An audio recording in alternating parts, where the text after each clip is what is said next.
Uy mga ka-master, magandang araw sa inyo. Ayan, nandito si Master Mon sa New York, sa US of A. At tayo nagbabakasyon kasama ang pamilya at siyempre Christmas.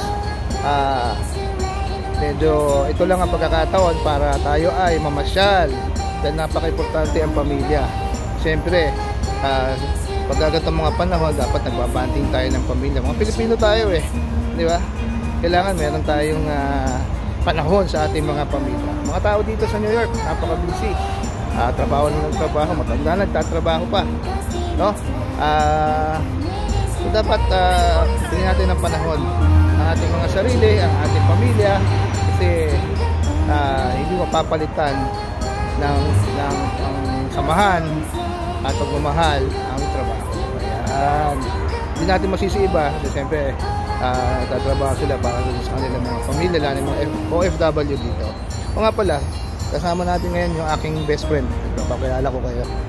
Ayan, kanina pa ito, mabaho na kiligilin nito Ayan, yan. Ayan, Liberty, batiin mo sila. Merry Christmas ka.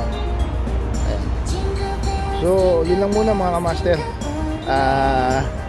Hanggang sa muli, sabaybayan nyo si Master Mon, ang adventures ni Master Mon sa Amerika. Okay, lagi tandaan, pang master ka, safe at secure ka.